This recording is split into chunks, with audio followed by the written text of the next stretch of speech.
अस्सलाम वालेकुम नाज़रीन। प्रोग्राम बिहाइंड द न्यूज़ सां गॾु मां जो मेज़बान मेराज हबीब। हिन वक़्तु मुल्क अंदरि मुआशी सूरत हाल बहितर थियण बदिरां बहितर ख़राब थींदे नज़र अचे पई ऐं मुसलसल उन बाबति का बि सुठी ख़बर हिन वक़्त ताईं साम्हूं न पई अचे।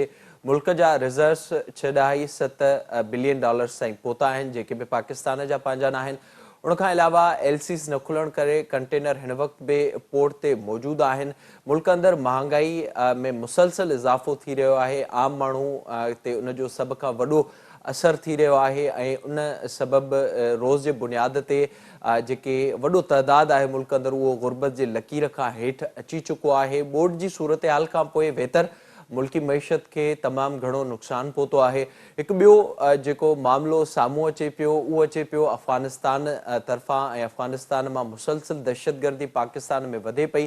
काल्ह बि जेको वाक़ियो साम्हूं आयो आहे उन ते अॼु बहस थियो आहे। क़ौमी असेंबली जे हलंदड़ इजलास में बि उन मामले ते बहस थियो आहे। उनखां अॻु टीटीपी जा रोज़ जे बुनियाद ते मुख़्तलिफ़ शहरनि में हमला थियनि पिया ऐं ख़ैबर पख्तूनख्वा तोड़े बलोचिस्तान जे मुख़्तलिफ़ इलाइक़नि में वाक़िया रिपोर्ट थी चुका आहिनि। उन सां गॾोगॾु मुल्क अंदरि हिन वक़्तु सियासी बुरहान आहे ऐं हर पासे बुरहान वारी सूरत हाल असांखे नज़र अचे पई। सियासी पार्टियूं जिन जी जेका तरजीह आहे हुकूमत इक़्तिदार बचाइण जी कोशिश करे पई ऐं इमरान ख़ान खे कंहिं बि सूरत में इक़्तिदार हासिल करणो आहे, उन जी सियासत हिन वक़्तु असांखे मुल्क अंदरि नज़र अचे पई। शहबाज़ शरीफ़ पारां अॼु प्रेस कॉन्फ्रेंस कई वई आहे। उनजो इहो चवणो उन बाबति त ताड़ी ॿिन्ही हथनि सां नथी वञी सघे ऐं जेका मुल्क जी सूरत हाल आहे सभु इख़्तिलाफ़ विसारे ॻाल्हियुनि लाइ राज़ी आहियूं। छा चवणु शहबाज़ शरीफ़ जो अचो ॻाल्हि ॿोलो ॿुधी। ॿिए पासे पीटीआई जो बि अॼु अहम इजलास थियो आहे जंहिंमें इहो फ़ैसिलो कयो वियो आहे त पहिरियां हिकु असेंबली टोड़ण जो फ़ैसिलो कयो वेंदो। उन बाबति पंजाब खां उनजी शुरूआति थींदी ऐं उनखां अलावा पीटीआई पारां इहो पिणु चयो वियो आहे त ख़ैबर पख्तूनख्वा जी असेंबली बाद में उन खे तहलील कयो वेंदो। उन सां गॾोगॾु जेके पीटीआई जा मेंबर हुआ क़ौमी असेंबली जा उहे वापसि ईंदा, उहे पाण अची हिकु हिकु मेंबर क़ौमी असेंबली जे स्पीकर खे इस्तीफ़ा जमा कराईंदो। मजमूई तौर ते जेका सूरत हाल आहे पाण उन हवाले सां ॻाल्हाईंदासीं। सियासी पार्टियुनि जी संजीदगी जे हवाले सां ऐं ख़ासि तौर ते पाण प्रोग्राम में ॻाल्हाईंदासीं। जेका सूरत हाल आहे उन जा बुनियादी तौर ते कारण कहिड़ा आहिनि, उन ते ॻाल्हाइण जे लाइ मूंखे जॉइन कयो आहे वीडियो लिंक ज़रिए पाकिस्तान मुस्लिम लीग नून तरफ़ां सीनियर अॻवान आहिनि सिद्दीकुल फारूक साहब। सर बहुत शुक्रिया, thank you so much for joining. Pakistan Tehreek इंसाफ़ तरफ़ां असां सां गॾु लाल माली साहब मौजूदु आहिनि। लाल साहब अवां जी वॾी महिरबानी जॉइन करण जे लाइ। असां सां गॾु फोन लाइन ते सीनियर साफ़ी तजनगार एजाज़ महर साहब मौजूद हैं। एजाज साहब अवां जी बड़ी मेहरबानी, thank you so much for joining. अब शुरुआत आपसे करेंगे सिद्दीकुल फारूक साहब, जो इस वक्त बुरानी कैफियत में हर तरफ से नज़र आ रही है। ज़ाहिर इल्ज़ाम दर इल्ज़ाम की सियासत हम मुसलसल इस मुल्क में देख रहे हैं। आपको लग रहा है कि अब मामलात को और हुकूमत की जानिब से फराखदिली का मुजाहरा करते हुए जो इस वक्त मुल्क की सूरत हाल है, चाहे वो मुआशी हो, सियासी हो या फिर दहशतगर्दी का जो ख़तरा हमें नज़र आ रहा है, तो पीटीआई को बिठाकर बातचीत से मामलात को आगे बढ़ाना चाहिए, इस तरफ सूरत हाल आपको जाते हुए नज़र आ रही है? और हुकूमत की इस पर क्या वाकई हुकूमत ये चाह रही है इस वक्त? बिस्मिल्लाहिर्रहमानिर्रहीम, बहुत शुक्रिया मेराज हबीब साहब। आपने इंट्रो जो दिया उसको मैं जितनी सिंधी में समझता हूँ समझा, चूँकि मारूफ बातें हैं जो उर्दू, अंग्रेज़ी और सिंधी में तकरीबन एक ही जैसे अल्फाज इस्तेमाल होते हैं। अब आपने पूछा है कि क्या मुज़ाकरात, तो आपको ये अच्छी तरह मालूम है कि सदर आरिफ अलवी साहब इस सिलसिले में वो कर रहे हैं मुआवनत या सिलसिला जुम्बानी कह लें। हमारी एक ही बात है कि मुज़ाकरात वेलकम, कोई शर्त नहीं साथ लगनी। इसके लिए एजेंडा तय करें। खुद आरिफ अलवी साहब के साथ टीम बैठ जाए, आपकी हमारी टीम भी बैठ जाए, एक पूरा एजेंडा हो जिस पे मुज़ाकरात हो। उसमें मईशत है, उसमें आइन के मामलात हैं, उसमें जहाँ जहाँ और तरमीम कहीं कुछ कवानीन में चाहिए, ये सारी इकट्ठी इंतखाबात समेत ये एक पैकेज की सूरत में पेश की शर्त अगर लगाएंगे आप तो फिर मुज़ाकरात नहीं होते, फिर डिक्टेशन होती है, तो डिक्टेशन नहीं चले। तो मुज़ाकरात के लिए अगर इखलास है तो फिर उस तरह आए। बाकी आपको पता है इमरान खान साहब बजाते खुद आप इकरारी मुजरिम है। कल उन्होंने फिर अपने जुर्म का एतराफ किया। हाँ मेरी घड़ी थी, मेरी घड़ी है, मैंने बेची, किसी का क्या काम। ये एक घड़ी नहीं है। आपको मालूम है कि फॉरेन ममनुआ फंडिंग भी है और ये भी है, कुछ हेलीकॉप्टर केस भी है, कुछ बाहर से आने वाली बरतानिया से 50 अरब रुपए भी हैं, 40 अरब अपना कोरोना के फंड में से भी हैं, और बहुत सी चीज़ें हैं जो इमरान खान साहब की ज़ात के हवाले से सामने आ रही हैं। अब तो बहुत से मुकदमात उनकी अदालतों में पहुंच गए हैं, कुछ और पहुंचने वाले। तो ये हम समझते हैं कि कानून अपनी राह ले, और सियासी तौर पर अगर किसी ने कुछ करना है, वाकई मुश्किलात हैं, लेकिन इन मुश्किलात में ये भी तो देखें ना कि इमरान खान साहब ने अपने दौर में 42 अरब 40 करोड़ डॉलर का गैर मुल्की कर्जा लिया। मजमूई कर्जे उन्होंने 20,000 अरब रुपए के लिए 4.25 साल में, 70 साल में जो है वो 25,000 अरब कर्जे लिए गए। इन्होंने 4.25 साल में 20,000 अरब रुपए कर्जा ले लिया। इसके साथ साथ और जो बेशुमार चीजें हैं, इंतजामी मशीनरी की नाकामी, सिद्दीक नैब साहब, का हम उस पर आएंगे जो ज़ाहिर गुज़िश्ता हुकूमत के मामलात रहे हैं। लाल साहब, अब हाँ ॿुधाए जो ज़ाहिरा जेका शुरुआत पाण प्रोग्राम जी कई आहे उहो इन जे करे ई ॻाल्हियुनि सां कई आहे, छो त हिन वक़्तु इन खां अलावा को ऑप्शन, को रस्तो नज़र नथो अचे। PTI छा इन मामले ते संजीदा आहे? हालांकि PTI जो कुझु अॻुवाणनि इन तरफ़ इशारो बि ॾिनो ऐं इहे मामला बि गुज़िरियल हफ़्ते कुझु साम्हूं आया। छा PTI चाहे पई ॻाल्हियूं थियनि इन मामले ते, जेके बि PTI जूं डिमांड्स आहिनि हिन वक़्तु? मेराज ॾिसो, गुज़िरियल 8 महीननि खां जॾहिं खां ई इम्पोर्टेड हुकूमत वजूद में आई आहे हिकिड़ी साज़िश जे ज़रिए, त पाकिस्तान तहरीक इंसाफ़ जो हिकिड़ो ई मुतालबो रहियो आहे त पाकिस्तान में चूंडूं करायूं वञनि, आम चूंडूं करायूं वञनि ऐं उन जे मुताबिक़ जेको मैंडेट मिले उहो पंहिंजी अची हुकूमत करे। पर हीअ हुकूमत जेका आहे उहो बस ज़िद आहे त न, असीं का बि ॻाल्हि जेका आहे न मञींदासीं ऐं असीं जेका आहे पंहिंजे मुक़ररु टाइम ते इलेक्शन्स कराईंदासीं। पाकिस्तान तहरीक इंसाफ़ सम्झे थी, इमरान खान बार बार ही चवंदो रहियो आहे त असांखे को ज़ाती तरह पार्टी को इलेक्शन जी जल्दी न आहे, पर पाकिस्तान जे तेज़ी खां तबाही तरफ़ वञी रहियो आहे उहो उन जो को बि मिसाल माज़ी में नथो मिले। हाणे सिद्दीकुल फारूक साहब या PDM जेका आहे उहो कूड़ ॻाल्हाइण में एॾी माहिर आहे, पर आम माण्हू त हाणे ॻाल्हि सम्झनि था। अॼु हालात मुल्क जा इहे आहिनि त महांगाई 100% वधी चुकी आहे। ही तो महांगाई जो नारो खणी आया त असीं महांगाई ख़तम कंदासीं।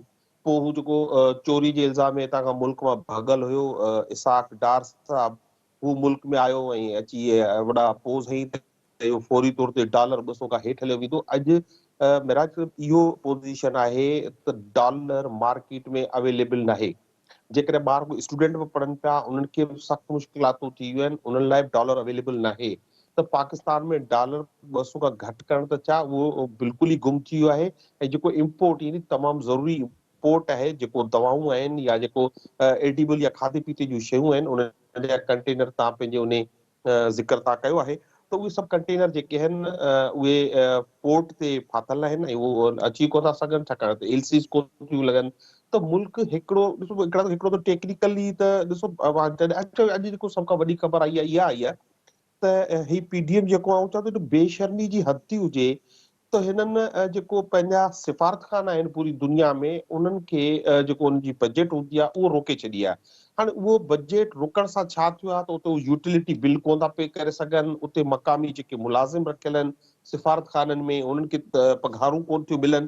त माना दुनिया जो जेको हर जेको दारुल हुकूमत आहे उते हींअर PDM जी वाह वाह पई थिए त हिन मुल्क खे अहिड़ी सतह ते पहुचाए छॾियो आहे जो हाणे हिननि वटि इहे पैसा बि न आहिनि। अॼु तव्हां ॾिठो बल्किस्तान जे वज़ीर आला शायदि प्रेस कॉन्फ्रेंस कई आहे, पंहिंजो KPK जे वज़ीर आला प्रेस कॉन्फ्रेंस कई आहे त हुननि वटि हाणे पघारनि जा पैसा न आहिनि, जेका शेयर हुननि जो फेडरल सूबनि जे गवर्नमेंट में थिए मामले थो सां सूबनि जो। इहो ज़िक्र कयो वियो आहे। एजाज़ साहब, या अवां ॿुधाइजो सर, जेका ही असां सूरतहाल ॾिसूं पिया ज़ाहिरा जे मजमूई तौर ते नज़र विझिजे त हाणे शायदि अॻिते जे लाइ को रस्तो नाहे बचियो त सभु जेके पॉलिटिकल पार्टियूं आहिनि उहे न सिर्फ़ु संजीदगी सां फ़ैसिला कनि, ऐं उन्हनि ते अमल दरामद बि थिए। मईशत जी सूरत हाल असां ॾिसूं पिया, लॉ एंड ऑर्डर जी सूरत हाल ओवरऑल असांखे नज़र अचे पई। सिंध में मुसलसल ॿोॾ खां पोइ हिन वक़्तु असां ॾिसूं पिया त लॉ एंड ऑर्डर जी सूरत हाल ख़राब थी आहे। अफ़गानिस्तान मां पाकिस्तान ते हमलनि जो सिलसिलो शुरू थियो आहे। अवां छा था सम्झो हिन वक़्तु सूरत हाल केॾांहुं वञे पई ऐं पॉलिटिकल पार्टियुनि जे संजीदा न हुजण सबबि अवां छा था सम्झो केतिरो नुक़सानु थिए पियो? मां सम्झां थो त तमामु घणो नुक़सानु थींदो मुल्क जो ऐं अवाम जो। ऐं हुकूमत हुजे या इमरान ख़ान साहब हुजे या ॿियूं पार्टियूं हुजनि, उन्हनि जे अमलनि मां त ईअं थो लॻे त कंहिंखे बि मुल्क जी या अवाम जी का परवाह कोन्हे का। हर को पंहिंजी उल्लू सिधो करण जे चकर में जेको आहे लॻो पियो आहे। ऐं इहा बिल्कुलु लाल साहब जी ॻाल्हि सही आहे त जेके ही हुकुमरान इतिहाद आहे, जेको एक्सपीरियंस आहे, सभु कुझु हुयो, हर शइ हुई, त महांगाई त PTI वारे दौर खां हिन महिल अञा बि मथे चढ़ी वई आहे ऐं आम माण्हूअ जो जीअरो रहण अज़ाब थी वियो आहे। रोज़गार ख़तमु थींदो पियो वञे, इंडस्ट्री बंदि थींदी पई वञे ऐं जेको आहे त ॿाहिरां तव्हां ॾिसो त उहो रेमिटेंसिस कोन था अचनि पिया, एक्सपोर्ट तव्हां वधाया कोन्हनि। ही 75 सालनि जी जेका हिन मुल्क सां मज़ाक थी आहे, चाहे हुन में सिविल हुकूमतूं हुजनि या फ़ौजी हुकूमतूं हुजनि, इहे सभिनी जे करतूतनि जो इहो कमाल आहे। उन में मां कंहिं बि हिकिड़ी सिंगल पार्टी खे जेको आहे त उहो ज़िम्मेवार नथो सम्झां, पर मां सभिनी खे ज़िम्मेवार सम्झां थो। तव्हां इन हिकिड़ी नंढड़ी ॻाल्हि मूं अंदाज़ो इहो हणो, जॾहिं बि चइबो आहे न त उहो अमल जो दारोमदार नियत ते हूंदो आहे, त हीअ हुकूमत जेका महांगाई ख़तमु करण जो नारो हणी आई, त तेल हिन महिल जेको आहे मां इंटरनेशनल मार्केट में $75 में थो मिले पियो। छो नथा तव्हां घटायो तेल जेको आहे, जेको अञा ताईं तव्हां हुनखे 110 वारे रेंज में रखियूं वेठा हो? त इहा कहिड़ी तव्हांजी अवाम जी ख़िदमत था कयो पिया? इनडायरेक्ट टैक्सिस तव्हां केतिरियूं हणो था? रोज़ ख़बर थी पए त अॼु 5 मुशीर अची विया, अॼु 5 वज़ीर अची विया, अॼु जेको आहे त 100 खां मथे हिननि जी सेंचुरी मुकमिल थी चुकी आहे। त इहो कहिड़ी अप्रोच आहे? तव्हांजे रहण सहण में का किनायत नथी नज़र अचे। तव्हां परॾेही दौरनि ते वञो था त उहे ठठ बाट सां ख़र्च कंदा था वठो। हिते घुमो था त 6 पुलिस जूं मोबाइलूं, 10 गाॾियूं तव्हांजूं जेको आहे फुज़ूल में पेट्रोल थो ज़ाया थिए, या इहे बचत जूं जेके ॻाल्हियूं थियूं उन्हनि मां त अमली तौर ते का शइ नज़र न आई। त उन जे नियत मां ईअं थो लॻे बज़ाहिर त हिननि जो जेको आहे त मक़सदु कुझु ॿियो आहे ऐं जनरल पब्लिक जेको आम माण्हू आहे वीचारो ग़रीब गुरबो आहे, उन जी कंहिंखे का परवाह कोन्हे। ऐं सभिनी सूबनि में बि इहा ई हालति लॻी पई आहे। ऐं जेतिरे क़दुरु तव्हां ॻाल्हि कई पए त बाबा असेंबली टोड़ण, त मां सम्झां थो त इहो हिकिड़ो गैर सियासी फ़ैसिलो हूंदो इमरान ख़ान साहब जो या PTI जो, जेको हुननि अॻु में बि हिकिड़ो गैर सियासी फ़ैसिलो कयो त असां क़ौमी असेंबली मां इस्तीफ़ा था ॾियूं पिया। त अञा ताईं उन्हनि जा मेंबर, कल्ह स्पीकर साहब जो बयानु आयो आहे त बाबा माण्हू फ़ोन करे था चवनि त असां इस्तीफ़ा क़बूल न कया, असां पघार बि खणूं था, लाजिज़ में बि रहूं था, त असां इस्तीफ़ा ॾिनी न आहे, त असां छो छॾियूं? त इमरान ख़ान खे इहो वॾो धचको पहुची सघे थो जेकॾहिं हू इहो फ़ैसिलो करे थो।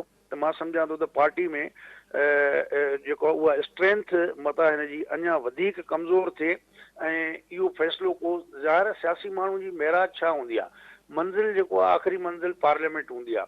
ऐं तव्हां उहा छॾे करे त रोडनि ते आयो, उहो बि तव्हां पंहिंजो आज़माए ॾिठो त केतिरे हद ताईं माण्हुनि तव्हांखे उनजी मोट ॾिनी।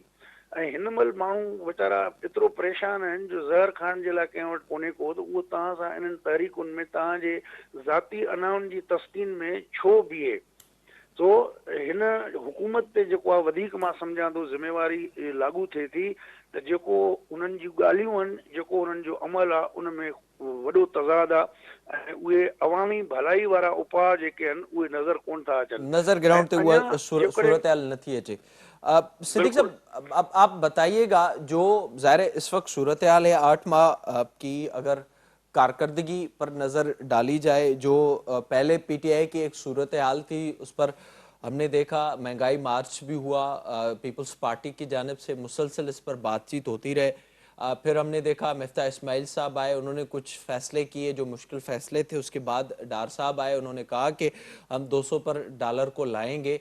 अब तो सूरत हाल उससे भी बदतर हो चुकी है और उसके अलावा भी अगर चीज़ों पर नज़र डाली जाए तो ये हुकूमत काफ़ी चीज़ों में हमें कंट्रोल भी हुकूमत का नज़र नहीं आता, کیونکہ ظاہر مختلف جماعتیں بیٹھی ہوئی ہیں اور سب کو کھلی چھوٹ ہے، وہ صورتحال ہم مسلسل دیکھ رہے ہیں، تو کیا کارکردگی ہے مسلم لیگ نون کی جو لے کر عوام کے پاس جائے گی مسلم لیگ نون؟ دیکھیے، پہلی بات تو یہ ہے کہ آپ سب جانتے ہیں، اس کا ذکر کرنا چاہیے آپ کو بھی انٹرو میں، اور اعجاز مہر صاحب کی بھی میں نے ساری بات سنی۔ آئی ایم ایف کے ساتھ جو معاہدے کیے ہیں وہ تو انہوں نے کیے ہیں بھائی۔ آج بھی وزیر اعظم نے پریس کانفرنس میں بتایا، ہم جو ہی آئے تو آئی ایم ایف نے تو پہلے یہ بات کی کہ جناب وہ جو ہمارے ساتھ معاہدہ ہے اس کے مطابق قیمتیں بڑھائیں۔ خیر، یہ قیمتیں جو بڑھی ہیں، جو کچھ ہوا ہے، میں نے آپ کے سامنے رکھا ہے کہ 42 بلین اور 40 کروڑ یہ ڈالر قرضے جو ہے یہ تو عمران خان نے لیے، یہ 2000 ارب روپے کے قرضے عمران خان نے لیے، تو معیشت کہاں جاتی؟ اچھا، اب میں آپ سے عرض کروں، تیل بہت جلدی اس کی قیمت جو ہے وہ انشاءاللہ کم ہونے والی ہے، پیٹرول کی قیمت بہت جلدی کم ہونے والی ہے، اور دوسری بات ہے کہ ڈالر بھی آنے والے ہیں، وہ آپ میری یہ بات آپ نوٹ کر لیں، ڈالر بھی 4-5 بلین ڈالر، اس سے بلکہ زیادہ آ جائیں گے انشاءاللہ العزیز۔ میں نے یہ جو فارن ریمیٹنسز کی بات آپ یہاں سامنے آئی ہے، میرا عزیز، میں تو یہ بات پرسوں میں پشاور میں تھا، تو میرا بھانجا ہے، اس کی بچی پیدا ہوئی، وہ اٹلی میں ہوتا ہے اور بڑی اچھی پوزیشن پہ ہے، تو میں نے پوچھا سنائے کیا حال ہے؟ وہ کہنے لگے انکل وہاں بھی قیمتیں جو ہیں بجلی کی ڈبل سے زیادہ بڑھ گئی ہیں، پیٹرول کی دگنی سے زیادہ بڑھ گئی ہیں، وغیرہ وغیرہ، مہنگائی بہت ہو گئی ہے۔ تو میں نے کہا بچت کیا بھیج رہے ہو گھر میں؟ اس نے کہا جی پہلے پیسے وہاں بچیں گے تو میں گھر بھیجوں گا نا۔ وہ پوزیشن اب نہیں رہی ہے جو ہماری پہلے تھی، چونکہ مہنگائی وہاں بھی بہت زیادہ ہو گئی۔ فارن ریمیٹنسز میں جو کمی ہوئی ہے اس کی بنیادی وجہ ساری دنیا میں مہنگائی ہے، وہ جو پیسے بھیجتے تھے ان کے خرچے بڑھ گئے ہیں، اب وہ بہت کم بھیج رہے ہیں، ایک تو یہ ہے، اب یہ ساری دنیا کی بات ہے۔ لیکن میں آپ سے عرض کروں گا کہ میں یہ جھوٹ بولوں، میں یہ کہہ نہیں سکتا کہ جی مشکلات نہیں ہیں، اقتصادی مشکل ہے، بالکل ٹھیک ہے، لیکن ساتھ ساتھ سیلاب آیا ہے، اس کا آپ دیکھ لیں کتنی تباہی اس نے مچائی ہے، اس کو ہم دیکھ رہے ہیں۔ اسی طرح سے باقی معاملات ہیں، دہشت گردی، نواز شریف نے تو ماشاءاللہ ختم کر دی تھی دہشت گردی، دہشت گردی تو پھر ان کے 4.25 سال میں بڑھی ہے نا۔ اب وہ اور جناب علی افغانستان میں جو کل کا واقعہ ہوا سانحہ، وہ بہت ہی سنگین سانحہ ہے، ٹی ٹی پی کا آگے بڑھنا، یہ تو ٹی ٹی پی سے تو عمران خان صاحب مذاکرات پہ زور دیتے تھے، بلکہ وہ تو پشاور میں ان کا دفتر کھول رہے تھے۔ اس لیے اب اس بات کو ہم پیچھے چھوڑتے ہیں، بالکل اسی طرح جس طرح عمران خان تو اب امپورٹڈ حکومت سے پیچھے ہٹ گئے، امریکی سازش سے پیچھے ہٹ گئے، روس جانے کو وہ غلطی قرار دے رہے ہیں، لیکن ابھی تک میرے بھائی لال ملی صاحب جو ہیں، مالی صاحب، ان تک خبر نہیں پہنچی۔ پتہ نہیں ان تک جو خبر لے کے آنے والا ہے وہ پیدل آ رہا ہے یا کیا ہے۔ یہ اب بھی امپورٹڈ حکومت اور جناب علی اپنا کیا نام ہے سازشی حکومت کی بات کر رہے ہیں۔ عمران خان تو پیچھے ہٹ گئے ہیں، وہ کہتے ہیں نہیں امریکہ نے بھی سازش نہیں کی، اسٹیبلشمنٹ نے بھی سازش نہیں کی، اور روس بھی جانا غلطی ہے، تو اب مان لیں آپ یہ باتیں بھی۔ میں آپ سے عرض کروں گا کہ جیسے میں نے 2 باتیں کی، تیل کی قیمت بھی کم ہوگی انشاءاللہ، امداد کی صورت میں، پیکیجز کی صورت میں، ایگریمنٹس کی صورت میں ڈالر بھی کافی آئیں گے، اور لیکن اس وقت مشکل ہے، 10-15 دن میں یہ مشکلات کم ہوتی ہوئی آپ کو نظر آئیں گی انشاءاللہ۔ لال البتہ صاحب، یہ بھی ایک بات ہے، جی ایک جملہ اور سن لیں جی کہ عمران خان نے اپنے دور میں جو مقدمے بنائے، ملک کے اندر تو بنائے سو بنائے، ملک کے باہر بھی، وہ بیرسٹر جو ہے وہ بھی بھاگا، اور اب ڈیلی میل نے معافی کتنی مانگی کہ بار بار معافیاں مانگ رہا ہے۔ اسی طرح سے جو شہباز شریف صاحب پر مقدمہ انہوں نے بنایا تھا، وہ اپنا برطانوی ایجنسی نے بھی ان کو کلیئر چٹ دے دی، کلین چٹ۔ نواز شریف صاحب سے بھی جو ہے وہ اپنا معافی مانگ لی گئی اور ہرجانہ بھی دیا۔ اس لیے یہ ان کے مقدمے، ان کا جھوٹ، ان کا اور چکر سارا سامنے آ رہا ہے۔ ابھی جو رانا ثناء اللہ پر 15 کلو ہیروئن ڈالنے والے اللہ کا نام لے رہے تھے اور اللہ کو جان دینی ہے، ان کو بھی ذرا پتہ چلے کہ انہوں نے کیا کیا تھا۔ بے گناہ جان کو قتل کرنا پوری انسانیت کا قتل کرنا ہے۔ انہوں نے تو پوری کوشش کی کہ رانا ثناء اللہ کو قتل ہی کروایا جائے، پھانسی دے دی جائے۔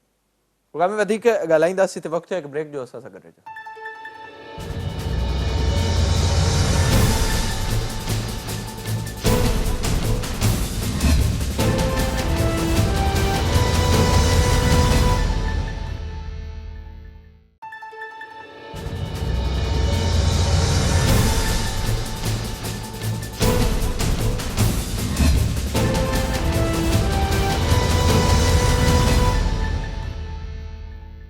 प्रोग्राम में एक भेरो ॿीहर भलीकार जी लाल साहब जेका ज़ाहिरा ही सूरत हाल नज़र अचे पई अगर इन जे ग्राउंड रियलिटीज़ ते वञे मईशत जे हवाले सां IMF सां जेको मुआहिदो थियल हो हिन साल फेबरवरी में उनजी ख़िलाफ़ वर्ज़ी PTI जी हुकूमत में थी जंहिंखां पोइ असां पेट्रोल जी क़ीमत में ख़ासि तौर ते वाधि ॾिठीसीं ऐं हिन वक़्त बि केतिरनि ई मामलनि में ॾुखियायूं अचनि थियूं जेको मुल्की तारीख़ में सभ खां वधीक कर्ज़ आहे 3.5 सालनि में कंहिं बि हुकूमत एतिरो नाहे वरितो जेतिरो उन वक़्तु PTI वरितो ज़ाहिरा इहे जॾहिं सभु मामला थिया उन जा असर उन खां बाद में उहे थियणा हुआ जेके हिन वक़्तु असांखे नज़र अचनि पिया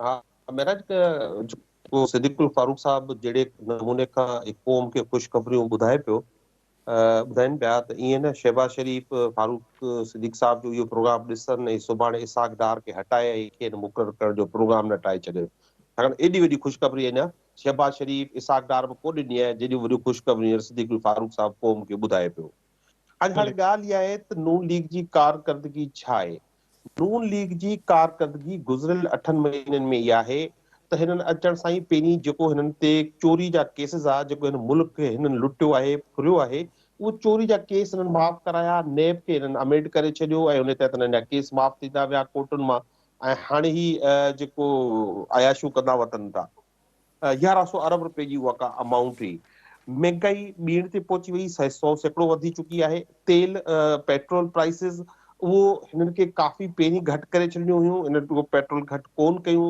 मुल्क में किथे गैस अवेलेबल न आहे माण्हू परेशान आहिनि माण्हू सुबुह जो नाश्तो ॿारनि खे नथा कराए सघनि बिजली जी लोड शेडिंग ऐं जिते रहां थो उते त घटि में घटि 12 कलाक आहे अवां वटि अलाए केतिरी आहे इहो मूंखे ख़बर न आहे हाणे ही सभु बहानू घुमाए फिराए फ्लड्स ते अचनि था त फ्लड्स जे करे असांखे मसइलो थियो त फ्लड्स जो सामान बि सभु चोरी करे खायो पिया अवां खे जेके हिते क़ौम जा बच्चा हिते जेके मासूम ग़रीब मिसकिन माण्हू जिन जा घर तबाह थी विया उन्हनि वटि टेंट न आहिनि तव्हां जेको आहे कोयटा में जलसा कयो था तव्हां इतादी जलसा कनि था त उते उहे टेंट जेके आहिनि उहो कॉलिन्स करे उनखे विछायो वञे थो सिंध में 80% अञा ताईं जेको पाणी जो निकालन थी सघियो आहे उन्हनि मुजरिम माण्हू हिकिड़ो हिन अमल कयो आहे सिंध हुकूमत माण्हू अहिड़े सीउ में सियारे में बेघर आहिनि परेशान आहिनि ॿारड़ा नंढा नंढा बच्चा जेके आहिनि उन्हनि जा माण्हुनि जा उहे खेमनि में उन्हनि जी मौत थिए थी सर्दी सबबु बुख सबबु उन सबबु त हिननि खे त को सिर्फ़ु हिकिड़ो सिर्फ़ु ई पंहिंजे मक़सद लाइ आयल आहिनि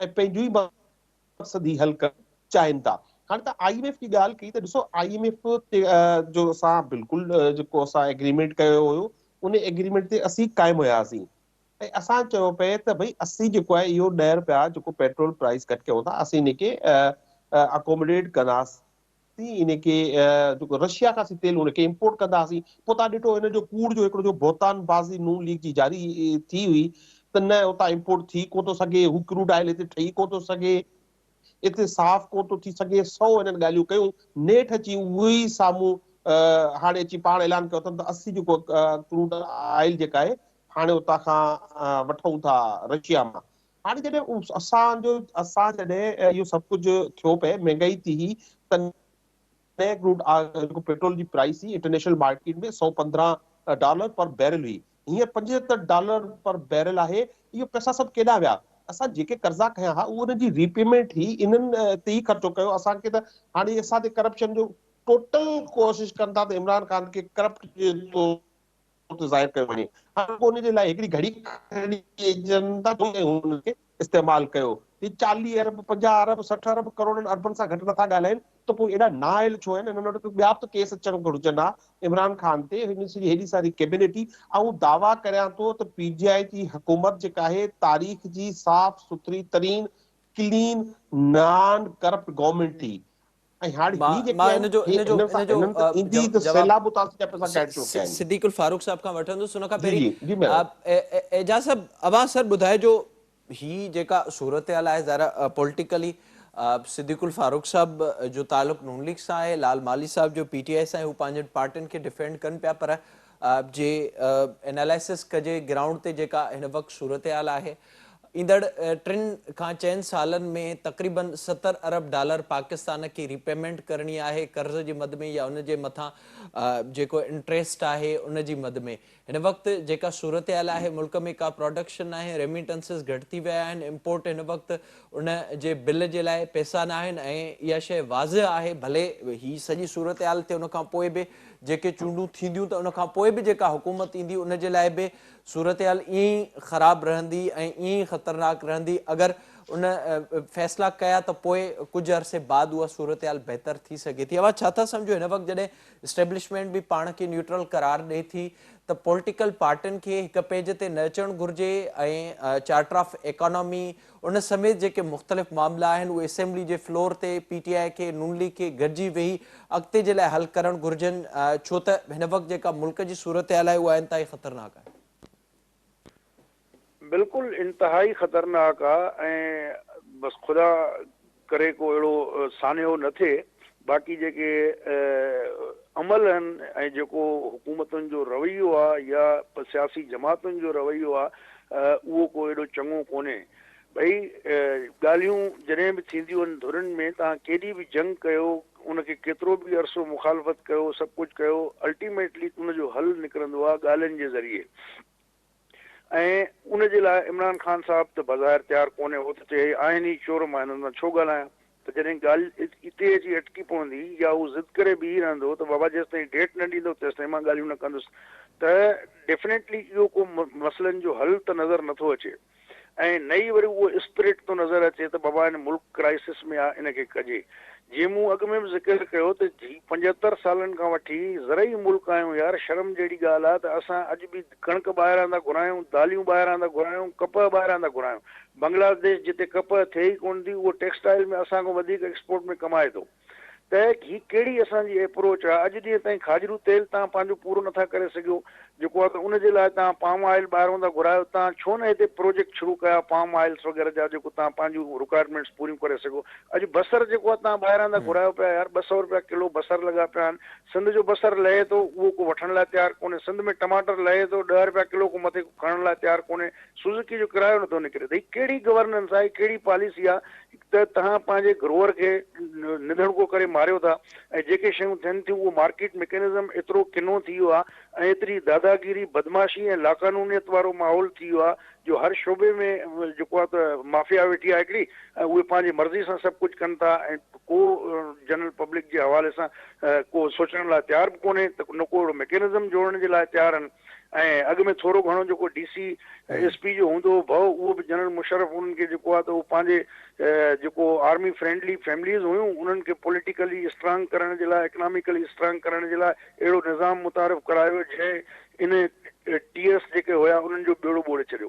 त मक़सदु त हिन महिल जेका सिचुएशन आहे उहो इमरजेंसी जे बेस ते, वार फुटिंग बेसिस ते कदम खणण जी ज़रूरत आहे। पर उहा विल लफ़्ज़ी हद ताईं त खणी ॿुधण जे लाइ त ठीकु आहे, पर अमली तौर ते उहो करण जे लाइ कोई कोन्हे को। जीअं मूं तव्हांखे चयो त असांजी आमदनी आहे 100 रुपयो, असां खपायूं था 200 रुपया, त अल्टीमेटली इहो काॾों पूरो थींदो। डॉलर त अची वेंदा फारूक सिद्दीकुल फारूक साहब, इंटरम अरेंजमेंट थी वेंदो, पर इहो मुस्तक़िल हल कोन्हे। जेसिताईं असां पंहिंजो सिस्टम सिधो न कंदासीं, हिते 6 सालनि में माण्हू 12-12 अरब रुपया कमाए था वञनि, को पुछण लाइ तयारु कोन्हे।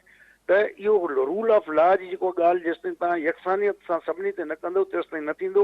हिते कुझु इदारनि जो, रियासत जे कुझु इदारनि जा गठजोड़ आहिनि पाण में, हू हुनजे उन ऐब सवाब खे लिकायूं वेठो आहे, हू हुनखे कयूं वेठो आहे। हर को अचे थो पंहिंजो टेन्योर पूरो कयूं या 2-3 ॾींहं जेको हुननि खे मिलनि था उन में लुटफुर मचायूं वेठा आहिनि। त मक़सदु त साईं ॻाल्हि पे कई त हीअ तमामु हिकिड़ी करप्शन खां फ्री हुकूमत हुई। साईं तव्हांजी वेबसाइट ते पई अथव ऐं ऑडिटर जनरल ऑफ पाकिस्तान जी रिपोर्ट जेका तव्हां 6 महीना रोकी ऐं IMF जे एग्रीमेंट खां पोइ उहा मंज़र ते आई। 5 लख माण्हू, उन्हनि में 5.25 लख माण्हू अहिड़ा आइडेंटिफाई कया आहिनि जेके माण्हू हिननि जे ठाहियल क्राइटेरिया मुताबिक़ डिज़र्व न पिया कनि। सरकारी मुलाज़िम अहिड़ा आहिनि जिन खे कोरोना फंड ॾिना अथऊं, जेके ज़ाल मुड़ुस आहिनि घर में वेठा उन्हनि खे कोरोना फंड ॾिना अथऊं। त रिपोर्ट त पढ़ो। हिननि जे दौर में बि वॾा हशर थिया ऐं तव्हां ॾिठो जेको 25 रुपया हिकु राति में तेल वधायूं, उहो नदीम बाबर केरु, उनजा बाइको जा जहाज़ आया, उहे लंगर अंदाज़ थियणु न ॾिनो जेसिताईं जेको आहे त तेल न वधियो। दवाउनि जी क़ीमतूं रातो राति वधाए, उहो न्याज़ी स्कैंडल करे उनखे हटाए छॾियईं पाण FIA जी रिपोर्ट ते, ऐं उनखां पोइ एक्शन न थियो। अटे जे बोरान में, खंड जे बोरान में इमरान ख़ान खे कोन्हे ख़बर, उन FIA को जांच न करायूं, कंहिंजे ख़िलाफ़ु एक्शन थियो, सिर्फ़ु उहिदे तां हटायो वियो उन्हनि खे। त चवण जो मक़सदु त बेरहमी सां हिन मुल्क खे समूरनि सियासी जमातुनि ऐं फ़ौजी हुकुमराननि लुटियो आहे। कंहिंखे बि अवाम जो एहसासु कोन्हे, हिन मुल्क जो एहसासु कोन्हे, बसि ख़ुदा ई हाफ़िज़ है हिन मुल्क जी। जी सिद्दीकुल फारूक साहब, जो एजाज साहब ने बात की है, ज़ाहिर अगर मजमूई तौर पर इस वक्त देखा जाए, ये हुकूमत अगर पूरी भी हो जाए 8 माह के बाद भी जो सूरत हाल है, जो ग्राउंड पर रियलिटीज़ हैं, वो ये बता रही हैं कि मज़ीद आने वाले दिनों में भी मुश्किलात होंगी। इस वक्त तक कोई ट्रैक नज़र नहीं आ रहा और इसका वाहिद हल यही है, जहाँ से मैंने शुरुआत की थी अपने प्रोग्राम के, कि सियासी जमातों को बैठना होगा, उनको ये तय करना होगा किस तरह से इस मुल्क में आइन की हुक्मरानी के लिए किरदार अदा करना है, इदारों को अपनी हुदूद में रहना है और मुआशी पॉलिसियाँ बनानी है। तो उसके लिए क्या हुकूमत कोई कोशिश कर रही है? पीटीआई के हवाले से ज़ाहिर आपने जैसे जिक्र किया, पीटीआई के हवाले से पहले तो कोई कमेटी बनाई जाए या किस तरह से आगे सूरत हाल को चलाना है? देखिए, मैं तो उस सिलसिले में जवाब दे चुका हूँ, मैं रिपीट कर देता हूँ, दोबारा कह देता हूँ कि जनाब उस सिलसिले में कुछ लोग पसे पर्दा भी, और अब तो आरिफ अलवी साहब तो सामने बैठे हुए हैं, वो बातें कर रहे हैं। हल जो मुस्तकिल, जो एजाज मेहर साहब ने कहा, मुस्तकिल हल तो तलाश करना चाहिए, कर्जे लेना कोई हल नहीं है। लेकिन मैं एक बात आपसे अर्ज करूं, आपने ये कहा कि जी पार्टी को वो भी डिफेंड करते हैं, मैं भी डिफेंड करता हूं। अगर मैंने कोई बात गलत की हो, आप पॉइंट आउट करें कि सिद्दीकुल फारूक साहब आपने ये बात गलत की है, मैं सजा भुगतने के लिए तैयार हूं। अब मैं आपसे अर्ज करूं, लाल मली साहब मेरे वैसे तो भाई हैं, बड़े अच्छे ताल्लुक हैं हमारे, लेकिन अब स्क्रीन पे जो बातें हकायक हैं वो ये हैं कि कहते हैं जी करप्शन फ्री। भाई आपके दौर में तो यूएन रिपोर्ट बता रही है कि 10 डिग्री 10 दर्जे करप्शन बढ़ी है आपकी हुकूमत के दौर में। अब आप अगर ये बात कहें कि जी करप्शन फ्री है, तो फिर इसको कौन आपकी बात की तायद करेगा? दूसरी बात जो है वो ये है कि मुस्तकिल हल भी मैंने कहा। दूसरी बात ये है जनाब कि नैब को आपने इस्तेमाल किया, आपने एफआईए को इस्तेमाल किया, बशीर मेमन साहब के इंटरव्यूज मौजूद हैं, दूसरे लोगों के मौजूद हैं, आईजीज के बयानात मौजूद हैं कि आपके इमरान खान साहब ने क्या क्या करने की कोशिश की। झूठे मुकदमात आपने कायम किए ना, इसीलिए वो सारे उड़ रहे हैं। लेकिन अब जब आप कहें इमरान खान, तो वो तो इकरारी मुजरिम है। 2.25 अरब रुपए की घड़ी है, वो को घड़ी करोड़ की 50 लाख की नहीं है। अभी तो आप ये बात भी सामने आ रही है, चले मैं उसको छोड़ देता हूं। इसके साथ साथ जो आपने अरबों रुपए, शौकत खानम के 2 अरब का आपने 28 साल हो गए हैं हिसाब नहीं दिया आपके लीडर ने। वो जो है लाहौर हाई कोर्ट का फैसला मौजूद है, पड़ा हुआ है सामने। इसी तरह से मैं ये आपसे ये मामला तो सामने आ रहे हैं दोनों जमातों की तरफ से। 2 जुमले और मैं प्लीज एग्रीकल्चर के हवाले से, देखें हमारे दौर में जब ये इनकी हुकूमत आई, चीनी भी सरप्लस, गंदम भी सरप्लस जो उन्होंने एक्सपोर्ट की, इन्होंने कहा बम्पर क्रॉप हुई है, 30 लाख टन गंदम हम इंपोर्ट कर रहे हैं। कौन सी बम्पर क्रॉप है? नुकसान तो ज़राअत को इन्होंने पहुंचाया। ज़ाहिर वो मुसलसल एक सूरत हाल। लाल साहब क्विकली मूंखे इहो ॿुधाए जो इन खां हटी करे जेका पॉलिटिकल हिन वक्त असां सूरत हाल ॾिसूं पिया, पीटीआई छा ॻाल्हियुनि जे लाइ संजीदा हिन वक्त आहे इन्हनि मामले ते जेके असांखे इकोनॉमी जे हवाले सां नज़र अचनि पिया, मजबूरी तौर ते मुल्क में दहशतगर्दी जी नई लहर नज़र अचे पई इन सभिनी मामलनि ते, या पीटीआई तेसि ताईं हिन वक्त बि का बि ॻाल्हि न कंदी जेसि ताईं इलेक्शन जी डेट नथी मिले? महराज ॾिसो, इहो इंतई गैर संजीदा ॻाल्हियूं थियनि थियूं पियूं। मूंखे एजाज साहब जी इन ॻाल्हि ते एतिराज़ आहे त इमरान खान ॻाल्हाइण कोन थो चाहे। असां गुज़िरियल 8 महीननि में शुरू खां ई इहो चयो त असीं ॻाल्हाइण लाइ तयारु आहियूं। हाणे ॻाल्हाइण लाइ तयारु आहियूं, हीअ चाहिनि था पंहिंजी एजेंडा ते, असीं चाहियूं था असांजे एजेंडा ते। उन में बिल्कुलु हर मामले ते ॻाल्हि ॿोल्हि थियणु घुरिजे, पर उन में ज़रूरी आहे उन एजेंडा में अॻी इलेक्शन जी तारीख़ जो तयन या अॻी जनरल इलेक्शन जी एजेंडा उन में शामिल कई वञे।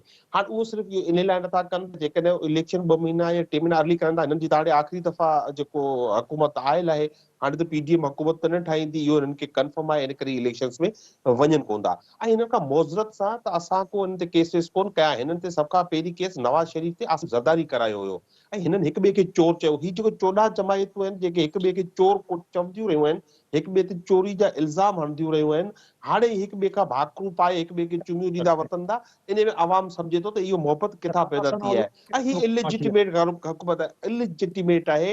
इन हुकूमत जी का बि जेका आहे वो न आहे।